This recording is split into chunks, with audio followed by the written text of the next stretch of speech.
My definition of racism, white supremacy, is that it is a power, briefly speaking, it's a power construct for white genetic survival on planet Earth, because on planet Earth the overwhelming majority of people are black, brown, red, and yellow, and it's only a very tiny minority of people who classify themselves as white. And because this tiny minority is genetic recessive in terms of skin coloration, the system of racism has evolved consciously and subconsciously for the purpose of white genetic survival. So the system structure that is practiced in economics, education, entertainment, labor law, politics, religion, sex, and war is really a survival construct for the white minority. So, of course, they don't talk about it in those terms. And I would say that, perhaps the majority of people who classify themselves as white don't ever think about this at a conscious level. And that's why 36 years ago in my first paper, The Cress Theory, I challenged white behavioral scientists to help white people become comfortable with their minority status on the planet and their genetic recessive status. You see, but that has not happened. And I say the challenge is for white behavioral scientists, because within the context of power construct of white supremacy, people who classify themselves as white, they may listen to black people sing or play football or basketball, but they don't have to listen to black people who are giving analyses of white behavior. So, yeah, I think also this, what you bring up about art as being a practice that whites use in order to kind of, or particularly with this kind of abstract expressionist stuff, to try to get at some of these unconscious feelings or emotions in relationship to blackness. I think that comes across in my research, as you find a lot of these artists such as Motherwell and Pollock and a man named Gottlieb using particularly black paint in order to make these expressions in what they called, sort of automatic drawing, which I think is, you maybe explain it better to me, that similar to free association kind of in psychoanalysis, where they kind of draw freely and then interpret what's made. And so in the kind of drawings that they ended up making, the way that they used black paint was kind of pouring it or throwing it, letting it kind of flow very freely, or splash or splatter. And they, and critics as well, kind of interpret it as gestures of sort of natural rhythm and sexuality and freedom on the one hand, but then also read it as kind of a rejection of a kind of a Western idea of beauty, and associate it with violence and sort of bodily excretions, debasement, kind of this kind of degrading. But all of that goes together. In other words, the deep and fundamental fear for anyone who classifies himself as white is white genetic annihilation. Like I ask audiences of white people, do you want your children to be colored? Do you want your grandchildren to be colored? Do you want your great-grandchildren to be colored? Do you want your great-great-great-grandchildren to be colored? I'm polite, they're polite. Their answer is no.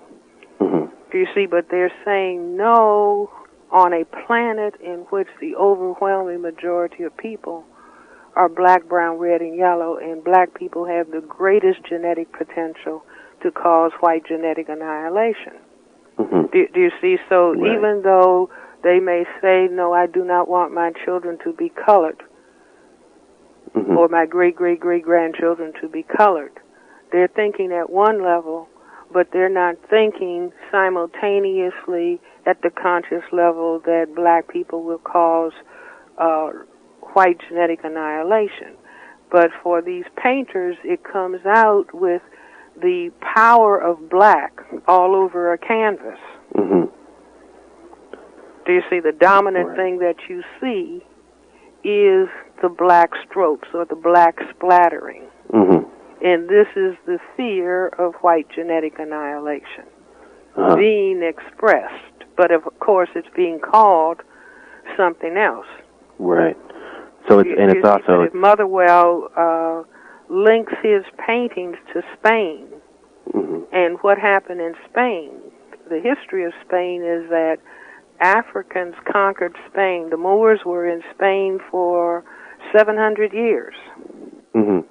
And when they left, the Spaniards were darker people because of the genetic influence.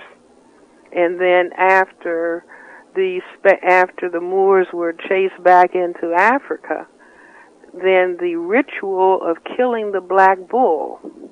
Right. Do you see, the bull being, although the Spaniards don't say this, but my interpretation is that the bull is a symbol of the black male, and the whole ritual is about killing the bull. Yeah, so it's also interesting. I came across something that he mentions where he jokes, he says, why is it that I have such an attraction, to this blackness, being a white northern Protestant? He says, it's as though I had a Spanish grandfather, kind of making a joke of this possibility that, that there is this kind of... See, but that's absolutely also, what you're reading is truly fascinating because white people did come from the black people in Africa. Right. As mutations to albinism. Do you see? You see it played out in Darth Vader in Star Wars. Do you see where Luke Skywalker, the blonde white, and the father is Darth Vader, and that's like the German, Vater for father, and dark, and someone dressed all in black. Maybe we could read these sort of gestures of painting onto the white painting in black, onto the white canvas as kind of a way of projecting these fears of death in black onto, projecting it outside of them, oneself. Well, I think I would read, do you see, in other words, Motherwell or Pollock is it's a white person using black paint. And so they are the person who is identifying with being able to use the black paint. It's like the white male's subconscious desire to have the power that he really sees in the black male. Do you see? It's like white men putting on black leather. It's like what we are seeing now in the number of white men that are covering their bodies with tattoos. So it's kind of it's like, well, maybe because people decided if I keep tanning, I'll get skin cancer. And so tanning, I won't say at all that tanning has stopped. Do you see? But following tanning, we now have, full body tattooing or extensive areas of the body being covered in color in a system of white supremacy. Do you see? But I say that the white supremacy itself is a projection. It's only, if I feel inadequate, then I want to project that I'm superior to.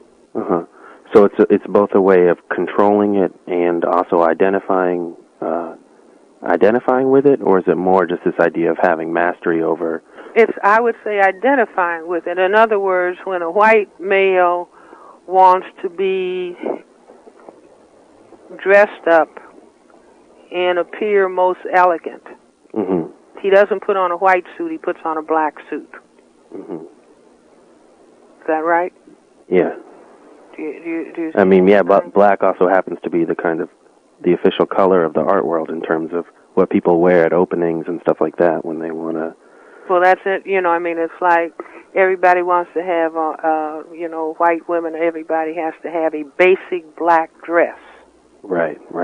Do you see, at the same time that at the surface level, black is degraded, but at the subconscious level, there is the desire to be black, to be dressed in black, to appear elegant, to appear powerful, which is what black represents.